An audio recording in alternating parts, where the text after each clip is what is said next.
Hello everyone, today's video is another Q&A video, a couple of questions about heavy metals and a question about things to take if one is smoking and is not going to stop smoking anytime soon. As per usual, nothing I'm saying should be construed as medical advice. This is for informational purposes only. If you need medical advice, please talk to your healthcare provider to get that advice.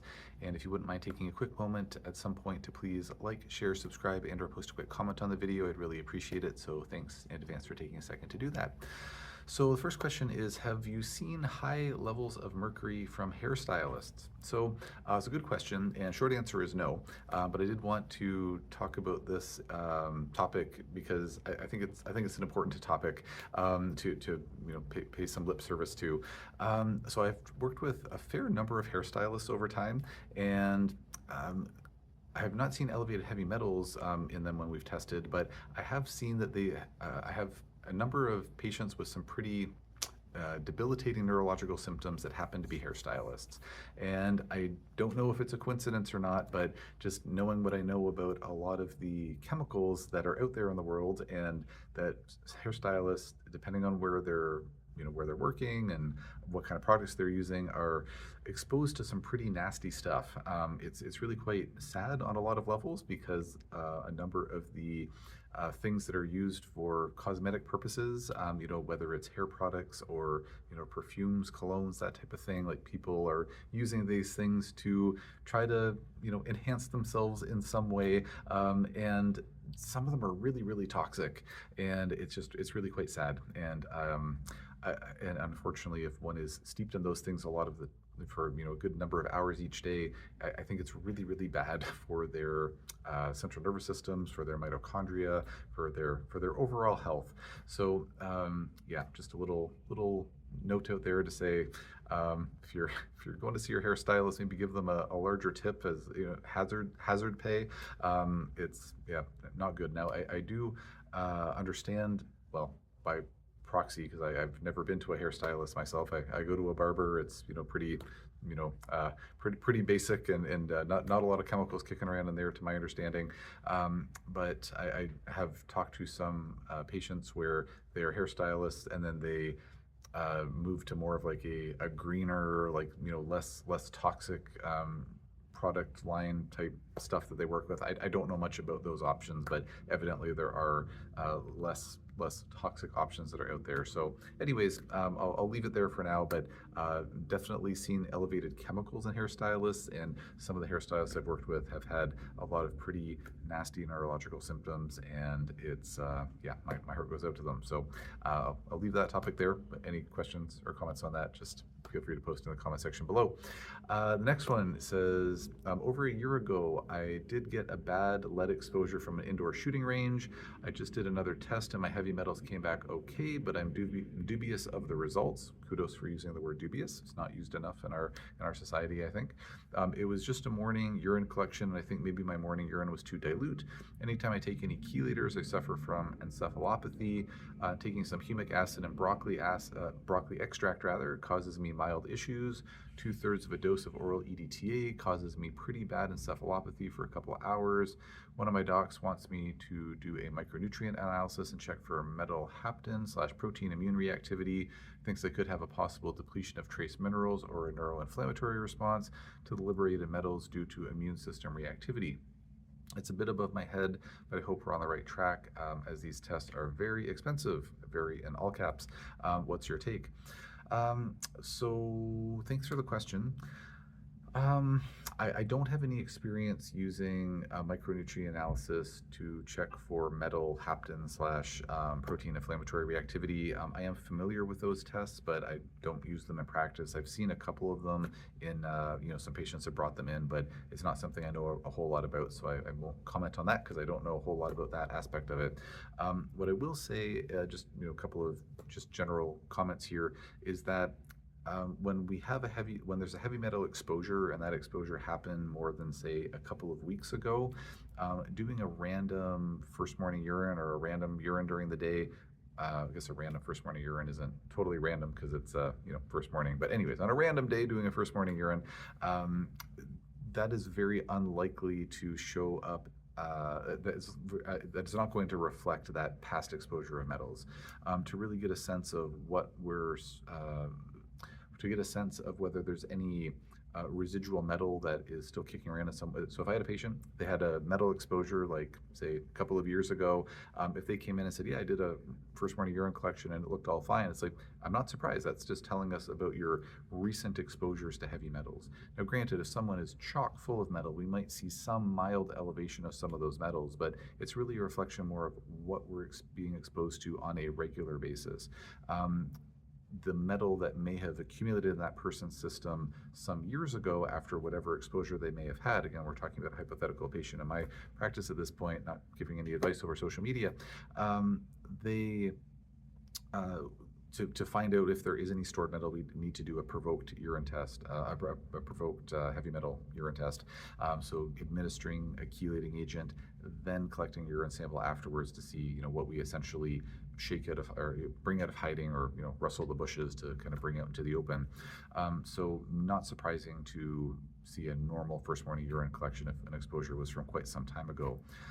In terms of reacting severely to chelating agents, in my experience, that can be due to a reaction to the specific chelator in question. So I've had some patients who have a really notable reaction to EDTA, but they do just fine with DMPS or DMSA, or they have a major reaction to DMSA, but they're fine with EDTA or DMPS, or other permutations of that.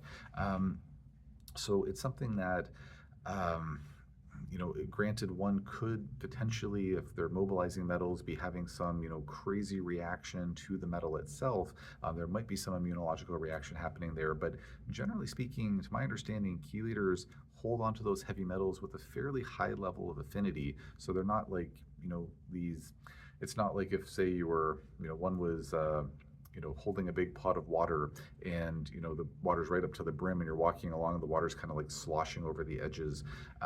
It's not like that with chelators where like they come in, they bind some metals and they're just dumping it all over the place. To my understanding, they have a fairly high binding affinity for those metals, which is why they can actually haul the metals out of the cell in the first place. So I know that some folks out there, they talk about, this redistribution effect of metals, and that, chelation is really dangerous because you're going to redistribute the metals to different areas. Like you bring them out of hiding over here in your leg, and then it, dumps it into the blood, and now it's going into the brain. I just really don't see that in clinical practice. I don't think that's the case. Again, just my understanding and that based on my experience. So I'd be thinking when I have a patient who, in my practice, who is having a reaction to chelators, which I've had a number of patients who have reacted to chelators. Most of them tolerate them just great, but I have had patients who react to seemingly, every chelator we've tried. My thought in that case is that they're either reacting to the chelator itself, or it may be that their detox pathways are getting overburdened by asking their detox pathways, say in their liver, to process metals faster than they're able to handle at that particular point in time. Off the top of my head, I think I can think of one patient for sure. I would say probably not more than 3 patients that I've had where they've just been unable to do any type of chelation. Everyone else, we've been able to, if they have reacted at all, which again is a fairly small percentage in the first place, but if they have reacted at all, then by either changing the chelator or supporting their detox pathways, going lower and slower with the dosing of the chelator, we've been able to work around it. So that's my take on that one. I'll leave that there for now. The last question here says, my husband won't stop smoking. He's been smoking for decades. He has lots of mucus. Is there anything that can be done for smoking patients? So thank you for the question. Yeah, husbands can be really stubborn sometimes. I'm a husband, and yeah, stubborn as can be, but thankfully I don't smoke, so I've got that going for me. Smoking it's a tricky one. It's especially when one has been smoking for a long time, the excessive mucus is a defense mechanism. So to come in and say like, oh, we want to get rid of the mucus, the question mark would be, do we want to get rid of the mucus because the poor airway cells are trying to protect themselves as best they can? So do we want to get rid of the mucus? And of course, it's a balancing act. If we've got tons of mucus, clogging up a little airway, maybe we want to keep a bit of mucus around the periphery, but not, completely occluding or blocking like, the entire tube, obviously, or else we're going to choke. So Long and short of it is that working with certain mucolytic agents that are also anti-inflammatory are things that I do recommend for my patients who are smoking and having breathing issues related to that. Agents like N-acetylcysteine, bromelain, proteolytic enzymes like stratidopeptidase and nattokinase away from food. Those are some of the common ones that I work with. We have to be cautious because certain antioxidant supplements have been studied in smokers and found to actually notably increase their risk of cancer. So vitamin C at low dosages and beta carotene, also alpha tocopherol, so like the sort of a singular form, or like there's vitamin E is a family of 8 molecules, so just supplementing with that one alpha tocopherol molecule, those are no bueno in patients who are smokers, to my understanding, so that we have to be really cautious with that. Outside of that, it's just bearing in mind that smoking is a highly oxidative habit to have. It's going to generate a lot of free radicals, which is going to really tank the antioxidant buffering capacity in the lungs. So while we want to think about antioxidant supplementation in folks who are smokers, we just have to be mindful of those certain ones that have been studied. Now, beta carotene and alpha tocopherol, they're really not anyways, actually, never mind. I'll leave that there. Video's already getting too long. Certain other antioxidants can potentially be helpful, like glutathione, whether that's supplementing with oral glutathione that's liposomal, or using nebulized glutathione potentially, or things that I might consider for my own patients who are smoking and are having a hard time quitting. Maybe molecular hydrogen would be something to work with, and then just trying to get them to stop smoking. So there's different tools and techniques out there, but to my understanding, clinical hypnosis is one technique that can be quite helpful in a number of cases for helping with addictions of all forms, but smoking being one of them. So working with someone who's a certified clinical hypnotist is something that could be considered when smoking is hard to quit. I'm going to leave it there for now. Any questions or comments, just post in the comment section below, and I will do my best to answer as soon as I can.